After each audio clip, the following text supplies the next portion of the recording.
I do not doubt that you have experienced some kind of big traumatic event that you want to completely avoid, right? Why would I want to put myself in that situation again? Why would I want to feel that way? Why would I want myself and my child to be embarrassed? I already felt it. Avoid. Completely hear you. Completely understand. But here's the thing, if you continue to shelter your child, nothing is going to change. You're going to continue living in fear instead of in prosperity.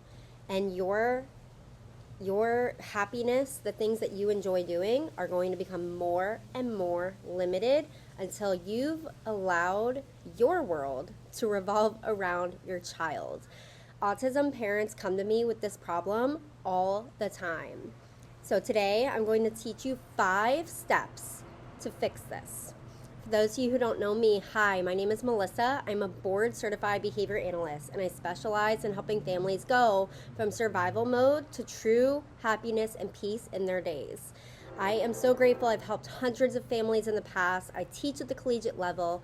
I am a voluntary subject matter expert for the Behavior Analyst Certification Board, trained in crisis management. I'm so happy to be doing this and so fluent in it because I'm telling you, I have dealt with this exact situation hundreds of times, okay? So grab a pen, listen up, and definitely if you feel this throughout the video, please drop a like. I want to make sure that I'm giving you stuff that you're actually going to use and listen to. All right, so looking at my notes, 5 steps, all super duper important, okay? So today we're focusing on don't shelter your children. Instead, continue your life. Continue your vacations. You're going out to dinner, going in and going to birthday parties, hosting a birthday party for your children, right? All the things that you've imagined parenthood to be, we're going to do them. But here's how you're going to do it to maintain your safety, your sanity, and then address the behaviors that your child has displayed in those settings. But we're going to do it systematically and realistically, and we're going to do it in a way that grows your child's behaviors instead of just trying to suppress the bad ones and not have them grow any skills at all. All right, so here it goes. Step number 1, prep yourself. And here's what I mean by this. I want you to truly sit and think about that situation in the past or those situations that gave you that ick, that feeling that you want to avoid. Think about it, all right? And I want you to try to think from another perspective. So what I mean by that is maybe put yourself in your child's shoes or put yourself in the sibling's shoes, right? And try to think more like objectively, right, about what they were thinking or what they were feeling in that moment, why they acted the way that they did. Was it a really noisy place? Was it new? Was it very busy? Was there something sudden that happened that was unexpected? Have they never been there before? An example of this is like if you brought your child to Chuck E. Cheese and you're thinking to yourself, they're going to love it. This is awesome. They can run around. They can play. It's going to be so fun. But when you brought them there, they had fun for a little bit, but then like they dropped to the ground and they cried and they screamed. And oh wait, I didn't realize that they can't wait in line because another child, maybe even their sibling, was playing and they wanted that exact toy at that exact time, but they couldn't wait. And then they had to go to the bathroom, but somebody was using the air dryer and it was too loud, and that was another problem. And oh yeah, there's a buffet with a ton of food that they could just grab, but wait, we didn't pay for it. And oh my God, they can't put their hands in a public place where people are grabbing food, right? So all these different scenarios, all these different things that happen at this one place that give you this feeling, right? This I never want to experience this again. So it's completely valid why you want to avoid that, but you also did it because you're trying to bring your child joy. You're trying to give them experiences. You're trying to go have fun with them, right? So try to think though, relating to those examples, Chuck E. Cheese, of what your child was thinking or feeling and what the other children and parents might have been thinking. They might have been thinking, this child's really excited, or this child is hungry, or, oh, that was a really loud sound. This child just didn't like that. Or,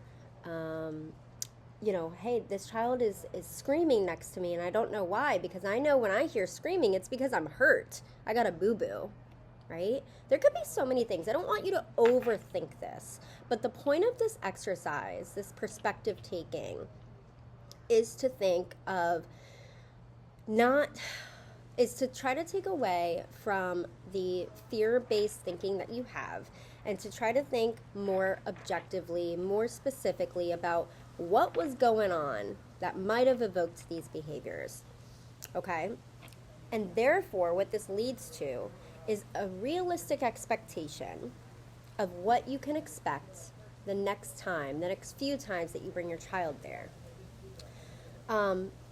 Eventually, I want you to think, this is going to be a breeze. It's going to be perfect. But I want you to think realistic, because when you think realistic, you can prepare.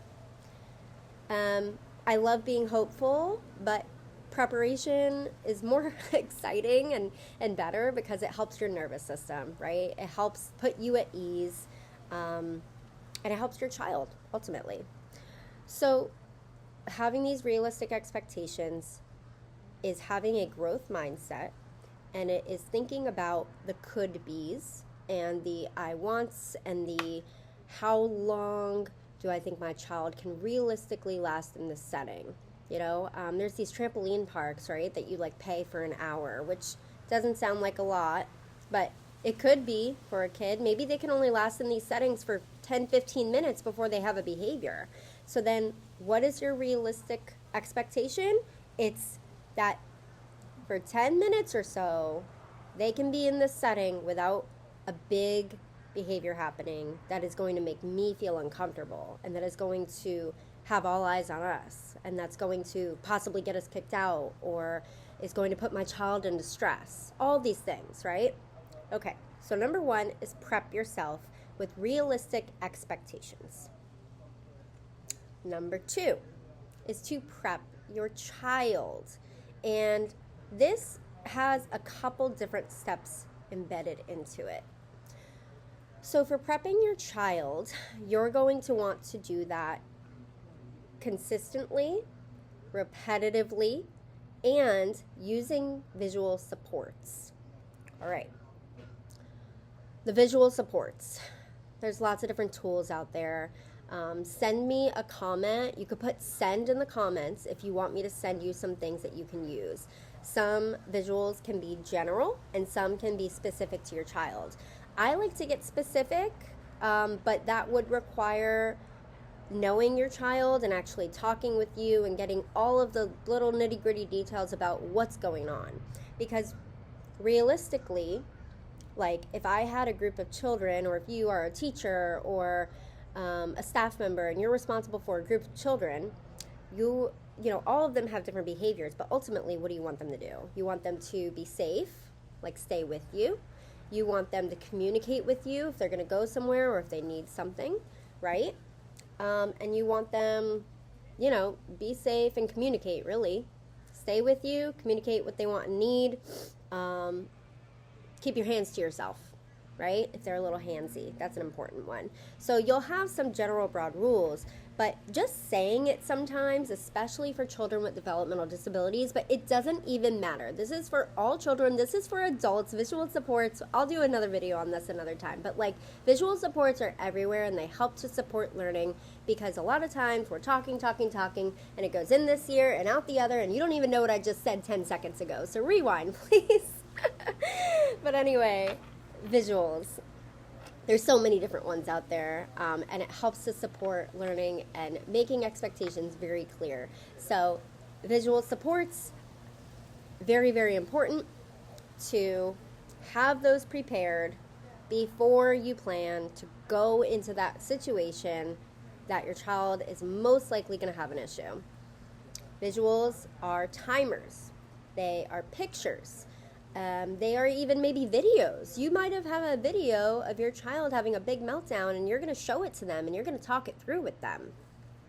Even if they can't talk back to you, even if they're nonverbal, you can still sit with them and review it and talk to them. They're listening. Trust me. They're listening. They know what you're showing them. They know the difference between a SpongeBob video and a video of themselves. All right? So having the visual supports. With the visual supports comes tons of reminders. I don't want to hear, I'm sorry guys, but I don't want to hear they should know. It's just not, it's not how kids work. It doesn't matter that they know. They're kids. They're going to push boundaries. They're going to press buttons. They're going to choose the thing that's really more important to them in that moment than trying to be respectful, kind, considerate, blah, blah, blah. All the things that we want them to be. They're going to be that way when they grow up. They are. But right now, we need to teach it. We need to be repetitive. So, before you go into this situation, this activity that you know is going to evoke a behavior, you're going to prep your child by giving them lots and lots of reminders. You're going to do it the day before. You're going to do it an hour before. You're going to do it in the car ride there. You're going to do it before they unbuckle their seatbelt and get out of the car. Every single time. You're going to try to hold the visuals up. Now, some kids, say the ones that are in the general population, maybe high-functioning autism or don't have a disability, they might be like, Mom, you told me 20 times already, I know. Then you can chill, right? You can have a little bit less of those prompts. But you can also change it up, right? You can say things like, sorry, there's some background noise. You could say things like, hey, remember, tell me the 3 things I reminded you to do. Oh yeah, be safe, communicate with me, stay with me, right? And then, sorry again, I'm getting distracted now. Okay. So you could do fill in the blanks. You can have them tell you the reminders. You can do it in a voice recording and just press play every hour on the hour, however you want to do it. But there's nothing wrong with reminders, okay? So prep yourself, prep your child. Along with the prepping your child, you can also do some role play situations. It might feel a little uncomfortable and weird, but I'm telling you, the more that you practice, and it's both for your practice, but also for your child to practice, right? Practice what you want them to do. You can use toys that they like if they like Barbies or action figures, that's always fun. And they might divert. They might, do their kind of play and just play along, have fun. But also, you can definitely have them and be like, oh, yay, I'm so excited, I'm at Chuck E. Cheese. And you're like, go have fun. And then they walk away and you could say, whoops, come back. Thank you for coming back. You forgot to tell me where you were going. Oh, yeah. So little things like that, kids remember. You could even record it so that you can play it and they can watch it on the way there. I mean, there are so many ways that visual supports can be used. They're not just pictures. It's not just timers, right? There's so many different things, and your child is going to pick up on some specific ones that they like, but you could also have a variety pack, right? So prep yourself, tons of reminders. Number 3, this part's uber important. When they do the behavior that you want them to do, you need to let them know that you're so proud of them, that they are doing what you want them to do. Especially if it's new and this is new to you, making clear boundaries and expectations, you're going to want to make it clear, make it known that you are thrilled that they are following your directions. Give them a big, nice hug and squeeze. I'm so proud of you. Whoa, you listened the first time. Thank you so much, right? Reinforce, okay? Now, of course, prepping yourself and prepping your child prior to the activity means that those realistic expectations and that duration of time that you know that your child may or may not be successful. Try to have a plan for how you're gonna get out of that situation. If possible, absolutely have support. Don't do this on your own. You don't have to be a hero. We all need a little help from our friends. but have a plan for how you're going to successfully address the behaviors so that you feel confident and rather than embarrassed. Because yeah, you're doing all these things to try to avoid and anticipate, but that does not mean that it's foolproof. The behaviors may still happen, especially if it's learned behavior and your child has always kind of done this in these different scenarios. It's going to take time. It's going to take practice. Practice from them, practice from you. So really think of how you're going to address the behaviors calmly, right? Effectively, getting them out of the situation. And let's say that like they did really well and they met that goal that you had for them of being there for 15 minutes without behaviors. Just leave anyway, leave on a good note. Why not? So reinforcing. So now, step 4. After this is all said and done, maybe you're in the car ride home, or maybe, it's later in the night, or you're journaling, right? Whatever it may be, I want you to reflect. I want you to think about how the situation was handled, how everything went, how the behaviors went. I want you to give yourself praise. Praise for trying, praise for remembering some things, praise for staying calm. Give yourself some kudos, all right? And then, of course, throw in there something that you might want to change next time. Give yourself some corrective feedback, but don't be hard on yourself. We're all learning here. Your child and you. We're all learning. And that leads into step number 5. This is about baby steps. This is about shaping and getting little bits and tweaking and going this way, and then, we might go down again, but there we go back up again. And then by the time you know it, granted, maybe 6 months later, maybe a year, maybe 2 years, whatever, you're making baby steps depending on what the behavior is. Now, it could be quick, and that's awesome. Your kid might just need a couple tools, and you might need to just stick to your guns and have those clear expectations, and then you see this behavior maybe once a month. Bravo. Seriously, that is like awesome. I love that for you. But sometimes that's not the case. And really, this is about, instead of sheltering your children and making your life about what they want, what they are successful in, what they can do, you're going to limit their life. You're going to limit your life. And what we're trying to do instead is expand and grow. Okay? And there's tons of ways to do that. It's all about the lens that you look through. Is your child going to go off to college? Maybe not. Are they going to have a job? Maybe not. Are they going to live on their own? Maybe not.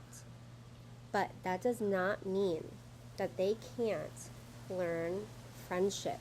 They can't learn independence, or they can't learn communication, or they can't learn how to be kind and safe to their own body and the bodies of others if they have aggression or self-injury. I'm telling you, if you're consistent and you have a team, such as myself and my team of people, but also the people at your school or other therapists, you can make change. You've just got to have your eye on the prize, have a plan, and review it, and be consistent, all right? At least 80% of the time. So once again, don't shelter your children. Follow these 5 steps. Prep yourself, prep your child, reinforce, reflect, and keep trying baby steps.